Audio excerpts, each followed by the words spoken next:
బంగారాన్ని విడిపించి ఆ రోజు ఆన్లైన్ రేటుకే మేము కొంటాం. Sharma gold company.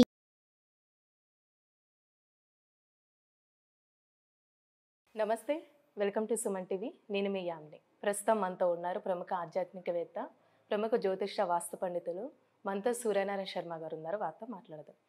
నమస్కారం గురుగారు. నమస్కారం అమ్మా, శుభం యాదు. గురుగారు, ఈ నెల సింహరాశి వారికి అండి ఏ విధంగా ఉంటుంది? ఈ రాశి వారికి ఎలాంటి పరిహారం చేస్తే మంచిది? అసలు సింహరాశి వారికి ఫిబ్రవరి 1వ తారీఖు నుండి 15వ తారీఖు వరకు మనం తీసుకుంటే వాళ్ళకి ద్వితీయ స్థానంలో కేతు యొక్క ప్రభావం కనిపిస్తుంది. అలాగే పంచమంలో తీసుకునేసరికి కుజుడు ప్లస్ శుక్రుడు యొక్క ప్రభావం కనిపిస్తుంది.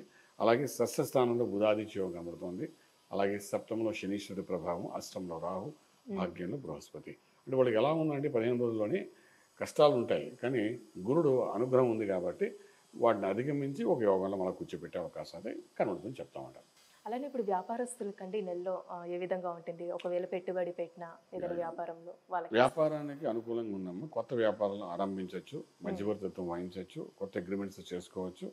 అది మీరు ఇండస్ట్రియల్గా తీసుకుంటే స్టీల్ ప్లాంట్ అనుకోండి, సిమెంట్ అనుకోండి, లేకపోతే రియల్ ఎస్టేట్ అనుకోండి, కన్స్ట్రక్షన్ అనుకోండి, agriculture, organic, food industry, pharma industry సంబంధించి, లేదా పవర్ ప్లాంట్ సంబంధించింది, దేనికైనప్పటికీ వ్యాపారం అనేది కొత్త వ్యాపారం ఏమైనా ఆరంభించాలంటే మాత్రం ఈ 15వ తారీఖు లోపల ఇనిషియేట్ చేయొచ్చండి.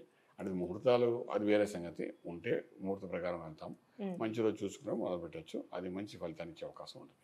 అలానే రాశి వారికి అంటే ఆర్థికంగా ఏ విధంగా ఉంటుంది? ఈ ఆర్థిక విషయంకి వచ్చినప్పుడు మంచి ఉద్యోగ అవకాశాలు వస్తాయి. స్టేట్ గవర్నమెంట్లో ప్రయత్నం చేసినా, సెంట్రల్ గవర్నమెంట్లో ట్రై చేసినా, ఐటీ రంగం అనుకోండి, సాఫ్ట్వేర్ అనుకోండి, బ్యాంకింగ్ సెక్టర్ అనుకోండి, మంచి అవకాశాలు వస్తాయి. అవకాశాలు వచ్చినాయి కదా, చాలామంది అంటే ఉన్నది బాగుంది కదా, వెళ్ళాలా వద్దా, అందరూ జెన్యూనిటీ ఉందా లేదా, వెళ్ళిన తర్వాత అందరూ డిస్టర్బెన్స్ అవుతాయా అనే ఆలోచనలు ఉంటాయి అందరికీ. బట్ అంటే ఇప్పుడు గురువు అనుగ్రహంతో వస్తున్న ఉద్యోగాలు కాబట్టి, అంటే గురువు యొక్క దృష్టి పడడం వల్ల వచ్చింది కాబట్టి డెఫినెట్గా ఈ 15 రోజులు ఏమైనా అవకాశం వస్తే ఇంకేం ఆలోచించకుండా ఇనిషియేట్ చేసుకుని సంతకం పెట్టేస్తే సరిపోతున్నాను. అలానే ఇప్పుడు వివాహ ప్రయత్నాలు చేస్తున్న వాళ్ళకండి ఈ నెల ఏ విధంగా ఉంటుంది? అలానే వైఫ్ అండ్ హస్బెండ్ రిలేషన్షిప్ అనేది ఏ విధంగా ఉంటుంది? బాగుందమ్మా. వివాహం అన్నది చాలా అద్భుతమైన టైం ఇది యాక్చువల్లీ. సో వివాహ ప్రయత్నాలు చేయించవచ్చు, పిల్లలకు వివాహం విషయంలో ప్రయత్నం చేయొచ్చు. వాళ్ళకి వివాహం జరగకపోతే చాలా కాలం నుండి పెళ్లి జరగట్లేదంటే ఈ టైంలో ప్రయత్నం చేయొచ్చు. ప్రయత్నం చేస్తే 15 రోజుల్లో కూడా కొంత మధ్యవర్తిత్వం వహించి చూస్తే సక్సెస్ఫుల్ అయ్యే అవకాశం ఉంటుంది. అలాగే మీరు అన్నట్టుగా పిల్లలు విషయం దగ్గరకు వచ్చినప్పుడు కూడాను డెఫినెట్గా పిల్లల యొక్క స్థానంలో కూడా గురువు అనుగ్రహం ఉంది కాబట్టి వాళ్ళకు మంచి ప్రోగ్రెస్, అంటే కొన్ని ఐడియాలజికల్ థింకింగ్స్ మనకు తెలియవు, కానీ ఏంటంటే ఈ సమయంలో చేస్తే కొత్త చదువు, ఎడ్యుకేషన్, కొత్త రకరకాల ఎడ్యుకేషన్స్ అన్ని మొదలయ్యాయి.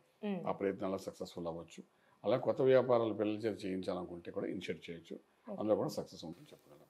అలానే ఇప్పుడు సినిమా పరిశ్రమకి సంబంధించండి ఈ నెలలో వాళ్ళకి అసలు ఏ విధంగా ఉంటుందంటారు? ఫిల్మ్ ఇండస్ట్రీలో మనకి స్పేస్గా న్యూట్రల్గా ఉంటుందండి ఈ టైంలో. బట్ అంటే కొత్త యాక్టివిటీస్ మొదలుపెట్టే వాళ్ళకి, ఫర్ ఎగ్జాంపుల్ కొత్తగా ఇప్పుడే నేను ఒక డైరెక్టర్ అవ్వాలనుకుంటున్నాను, కొత్తగా నేను ప్రొడ్యూసర్ అయ్యేది చిన్న ఫిలిం తీయాలనుకుంటున్నాను, లేదంటే షార్ట్ ఫిలిం తీయాలనుకుంటున్నాను, లేకపోతే వెబ్ సిరీస్ తీయాలనుకున్నవాడు, వీళ్ళందరికీ కూడా యువతకి ఒక మంచి ప్రోత్సాహకరంగా ఉంటుంది 15 రోజుల్లో. సో అలాగే ఎవరైనా కొత్తగా ఇనిషియేట్ చేయాలనుకున్న వాళ్ళైతే డెఫినెట్గా they can start right no problem. మంచి పాజిటివ్ రెస్పాండ్ అది వచ్చే అవకాశం ఉంటుంది చెప్తాను. రిలీజెస్ కూడా చేయొచ్చు మూవీస్ ఈ టైంలో, బాగుంటుంది చెప్తాను. అలానే ఈ రాశి వారికి అండి ఏదైనా ఒక ఇల్లు కొనాలనుకుంటున్నా అసలు ప్లానింగ్ చేస్తే ఈ నెలలో ఏ విధంగా ఉంటుంది వాళ్ళకి? దానికి అగ్రిమెంట్స్ అన్నీ రాసుకోవచ్చు అండి, లోన్ అవి శాంక్షన్స్ అవుతాయి. చాలా మందికి అంతవరకు లోన్ శాంక్షన్ అయ్యకుండా అయిపోయే పరిస్థితి కూడా కనబడుతుంది. కారణం ఏంటంటే ఇక్కడ గురువు అనుగుణం ఉన్నప్పుడు ఏంటంటే ప్రెషర్ ఇస్తూ ఫలితం ఇస్తారన్నమాట.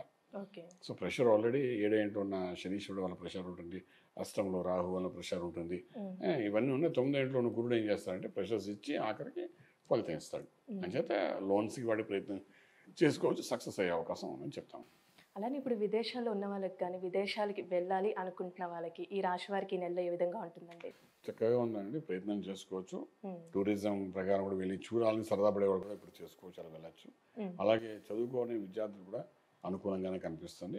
అలాగే అక్కడికి వెళ్ళి సెటిల్ అవ్వాలనుకున్న దానికి సంబంధించిన అప్లికేషన్స్ అవి నింపాలి అనుకుంటే అవి కూడా చేయొచ్చు. మంచి సపోర్టింగ్ ఉందని చెప్పడానికి అవకాశం ఉంది. సంతానం పరంగా ఈ రాశి వారికి ఏ విధంగా ఉంటుందండి? సంతానం అంటే ఈ రాశి వారి యొక్క పంచమ భావం అద్భుతంగా ఉంది, గురుబలం ఉంది కాబట్టి ఆ పంచమ భావం ఉన్న పిల్లలు ద్వారా ఏమైనా ఫలితం అంటే అది సక్సెస్ఫుల్ అవుతుంది. వాళ్ళ యొక్క చదువుల విషయంలో కానీ సక్సెస్ అవుతుంది. వాళ్ళ మీద ఇన్వెస్ట్మెంట్ ప్లాన్స్ ఏమైనా ఉంటే కూడా సక్సెస్ఫుల్ అవుతాయి కాబట్టి భయపడట్లేదు. ఈ రాశి వారికి లక్కీ నెంబర్ అంటే ఏంటండి అసలు? నెంబర్ 1 పాజిటివ్గా పనిచేస్తుందమ్మా. అది based on that we can go out.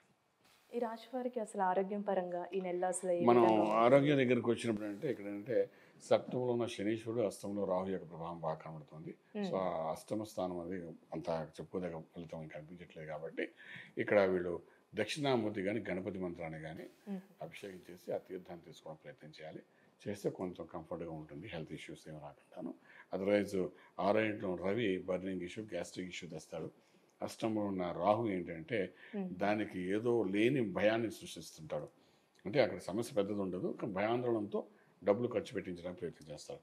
So ఇవన్నీ ముందుగా ఎందుకు చెప్తున్నానంటే దీనికంటే మంచిది అంటే మనం గణపతికి అభిషేకం చేసి తీర్థం తీసుకోవడం కానీ, అది శివునికి అభిషేకం చేసి తీర్థం తీసుకోవడం కానీ, ఇంట్లోనే చక్కగా చిన్న స్ఫటిగా లింగం పెట్టుకుని అభిషేకం చేసి తీసుకోవడం అన్నమాట. ఇట్లా చిన్న చిన్న చేసుకుంటే పరిహారం చేసుకుంటే. ఏ ఆరోగ్య విషయం దోక లేకుండా ఉంటుంది. చాలా చక్కగా తెలియజేశారు గురుగారు. ధన్యవాదాలండి. శివం యాదవ్.